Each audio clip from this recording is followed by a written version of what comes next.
Baik,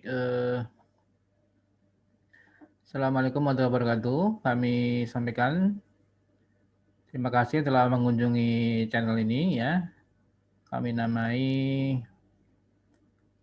Investor Soleh Kaya Dermawan ya. Ini sebagai doa kita. Kami doakan kita semuanya mendapatkan keberkahan, kesuksesan dalam investasi ya. Dan dalam karir kita sehingga bisa menjadi investor saham yang soleh ya. Artinya tetap menjaga ibadah kita, kemudian kaya dan dermawan ya, mendapatkan kekayaan, kelimpahan dan keberkahan, serta dapat memberikan sebagian dari rezeki kita untuk membantu saudara-saudara kita yang membutuhkan ya. Di antaranya berbagai musibah ya, di gempa di Sulawesi, banjir di Kalimantan dan beberapa longsor di Jawa Barat ya, kita bantu saudara kita untuk meringankan sedikit dari penderitaan mereka ya. Baik, pada kesempatan kali ini saya akan menyampaikan beberapa saham yang tetap diborong asing ya, dipilih oleh asing walaupun kemarin hari Jumat 15 Januari 2020 ya, indeks turun ya sebenarnya, indeks turun 0,85% ke 6.373 ya. Kami perkirakan besok Senin ya 18 Januari 2021 indeks juga masih tetap cenderung untuk turun ya karena perkembangan COVID sepertinya semakin mengkhawatirkan ya. Penambahan kasusnya mencapai 14.000 kalau tidak salah. Jadi per hari ini ya. Jadi adanya tren kenaikan kasus COVID kembali di Indonesia dan beberapa belahan dunia lain ya. Jadi tentunya ini akan ada resiko kembali meningkatnya COVID-19 ya. Tentunya ini akan berpotensi menurunkan indeks kembali ya. Besok kita lihat ya cenderung mungkin mix cenderung untuk melemah ya karena melihat perkembangannya ada ya. Ya, jadi beberapa saham yang barangkali bisa diperhatikan nanti besok kami review di video lainnya. Hari ini coba untuk yang kesempatan kali ini video ini akan dibahas untuk saham-saham yang tetap dibeli oleh asing walaupun indeks turun 0,85% ya. Di mana pada Jumat 15 Januari 2021 itu asing walaupun indeks turun tetap net buy ya walaupun tipis cuma 49 miliar. Ini tipis walaupun hari-hari sebelumnya net buy-nya cukup besar ya. Apa saja saham-saham yang tetap dibeli oleh asing ya yang bisa kita cermati untuk sebagai bahan pertimbangan juga untuk investasi dan trading besok ya. Pertama KLBF ya, Kalbe Farma.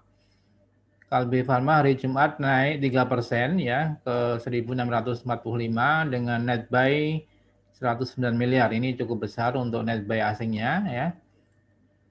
Karena setelah beberapa kali saham-saham farmasi rontok habis vaksinasi tanggal 13, ini beberapa saham sudah mulai rebound ya. Jadi diharapkan ya besok KLBF bisa rebound kembali, artinya meneruskan tren uptrendnya ya, karena KB Pharma juga salah satu emiten farmasi yang sedang mengembangkan obat dan kalau tidak salah artinya mengembangkan vaksin dan obat untuk COVID-19 ya. Jadi begitu juga mungkin dengan KF ya, kita harapkan KF juga kembali rebound ya setelah 3 hari berturut ARB ya, dan beberapa saham untuk alat kesehatan yang lain yaitu IRA, MARK ya yang sudah kami bahas di video lainnya. Silahkan bisa dilihat. Jadi kami perkirakan dengan kenaikan pasien COVID ini akan membawa kembali saham-saham farmasi dan alat kesehatan bisa rebound dan diantaranya KLBF yang sudah naik kembali ya setelah 2 hari juga turun cukup dalam ya. Ya, kalau kita lihat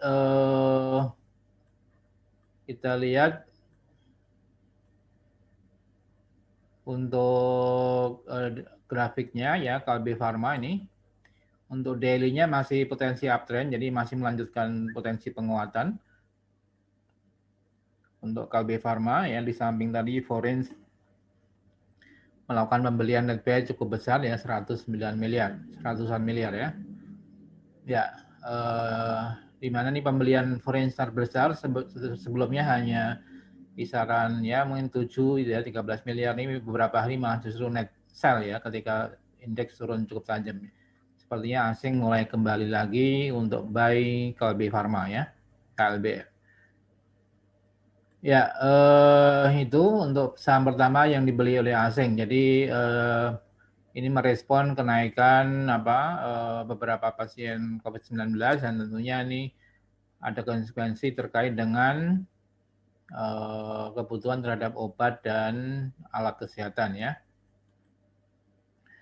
Kemudian saham yang kedua yang dibeli oleh asing yaitu Astra International ya, ASI ya, dan Antam, di mana ASI turun 2,95%, namun asing tetap net buy 54 miliar ya, dan Antam net buy 29 miliar. Ini kita lihat tren daripada Astra International, apakah masih potensi uptrend ya. Ini ya walaupun Astra sebenarnya kenaikannya tidak terlalu tajam seperti emiten yang lain ya, kayak Antam dan sebagainya.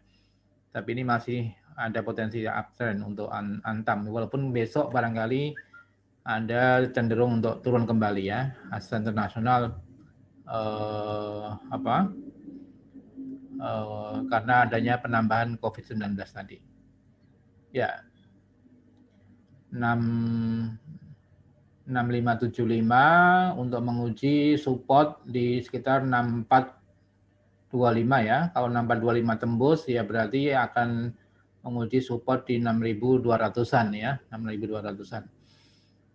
Ya, artinya kalau ini 6200 tembus juga ya akan kembali ke kisaran 5700-an ya, 5700. Jadi untuk Astra barangkali yang sudah untung ya bisa profit taking karena ini cenderung untuk ada potensi untuk kembali ya turun ya.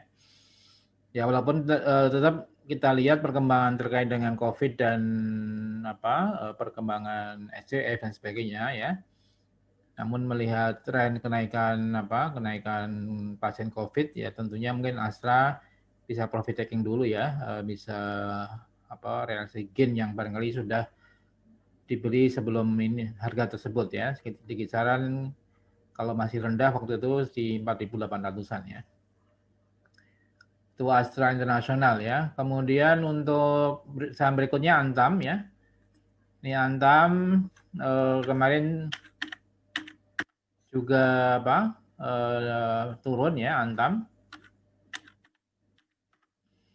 Antam turun 1,8% ya, dengan frekuensi 141.000 lot kali ya, dan volume 9 juta lot ya, dengan nilai transaksi 2,9 triliun ya. Ini mungkin lebih rendah dari volume rata-ratanya, biasanya sekitar di kisaran 10, 11, 12 ya, ini 9 juta lot kemarin volumenya, agak lebih rendah, di mana asing masih tetap net buy 29 miliar ya, mungkin tidak terlalu besar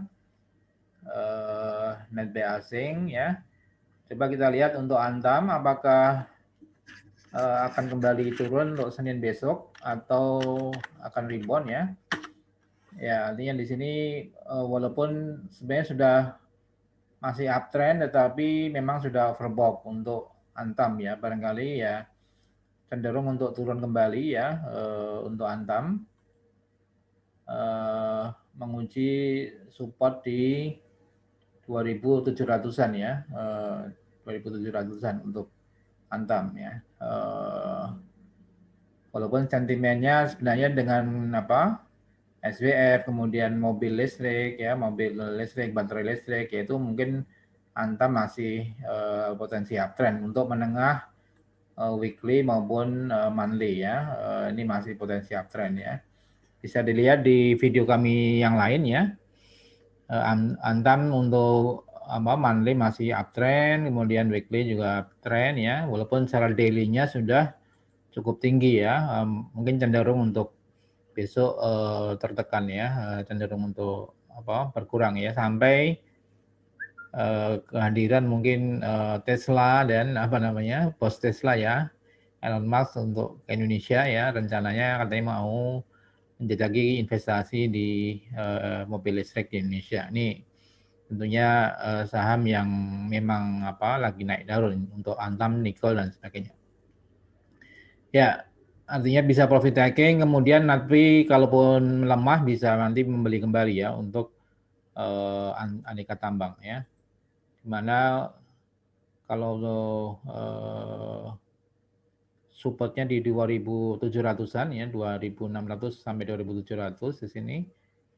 Apakah besok tertembus? Kalau menembus support dan mantul kembali, artinya dia bisa kita buy kembali ya. Itu yang kedua, Antam ya.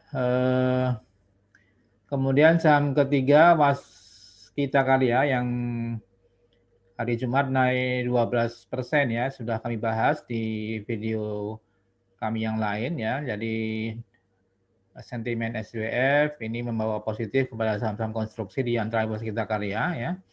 Cukup bagus ini potensi sahamnya, jadi tetap rekomendasi buy untuk Waskita ya. Besok untuk cenderung untuk meningkat ya untuk Waskita. Kemudian UNTR ya, perusahaan kontraktor di bidang tambang. UNTR tanggal 15 Januari turun 0,3% ya ke 26.200 ya. Antim asing net buy ya tipis ya 21 miliar. Kita lihat mungkin sama dengan saham-saham batubara yang lain ya. Ini UNTR malah cenderung untuk MACD-nya turun ya, artinya belum ada sinyal untuk buy ya. Jadi teman-teman yang mau masuk UNTR kita tunggu dulu ya, karena ini masih cenderung untuk turun ya. Belum ada tanda signal untuk buy ya. Itu UNTR. Kemudian berikutnya adalah SMA ya. SMA naik tipis 0,86 dengan asing net buy-nya 18 miliar ya. Kita lihat SMA beberapa hari ini memang cenderung untuk naik ya. Oh ya, ini SMA ya, ini MACD cenderung untuk turun, jadi belum ada sinyal buy ya. Jadi teman-teman yang masih punya saham barangkali profit taking dulu karena ini cenderung untuk bergerak turun ya, atau minimal sideways. Jadi belum ada tanda-tanda untuk kembali naik ke atas. Jadi untuk SMA, untuk yang masih pegang berarti profit taking ya. Untuk yang mau beli kita wait and see dulu sampai ada sinyal mulai buy ya. Kemudian Inco ya, Inco dan Wika ya. Tadi Inco kita lihat perkembangan terkait dengan dengan harga nikel, tentunya ini perlu dilihat besok. Ya, untuk trennya masih positif ya, masih meningkat terkait dengan tadi mobil listrik dan sesuai dengan sama dengan Antam ya. Inco untuk daily-nya masih uptrend, kemudian weekly dan monthly juga masih uptrend ya. Jadi buy on weakness, kalau Inco melemah kita lakukan pembelian ya. Buy on weakness ya. Kemudian terakhir Wika ya, Wika sama dengan tadi perusahaan Waskita Karya ya. Ini juga terkait sentimen SWF ya, ini masih potensi uptrend. Wika ya, Wijaya Karya, kemudian weekly-nya masih uptrend dan monthly masih uptrend golden cross untuk menuju ke atas ya. Kami akan menghitung untuk potensi target Wika ya dan adikarya ya. Ya sekarang Mas posisinya di 2360 ya. Untuk Wika pernah tertinggi di 2019 itu adalah ya mungkin tertingginya bukan di 2019 tapi di 3.200-an ya di tahun 2016 ya. Mungkin akan kembali ke kisaran 3.200-an ya. Nanti kami akan hitung di video khusus untuk menghitung Wika dan adikarya ya. Jadi demikian Sobat Saham Syariah, ada beberapa saham yang dibeli asing ya, yang tadi sudah kami bahas. Pertama KLBF, Astra, ACI, Antam ya, Waskita, UNTR, SCMA, Inco, dan Wika ya. Mungkin tidak semua kita bahas karena cukup banyak ini. Tapi beberapa hal yang tadi saham pilihan untuk besok lebih ke saham-saham farmasi karena akan cenderung untuk rebound karena kenaikan pasien COVID-19 ya. Jadi KLBF, kemudian untuk yang lain buy on weakness ya. Kecuali SMA masih downtrend, lebih ke MACD-nya turun ya. UNTR juga barangkali kita akan cenderung untuk turun ya. Jadi yang punya sentimen positif adalah farmasi dan konstruksi ya. KLBF, kemudian Waskita, Wika, Adikarya ya, dan PTPP ya. Demikian Sobat Saham Syariah, semoga bermanfaat ya review kami. Salam profit dan berkah. Wassalamualaikum warahmatullahi wabarakatuh.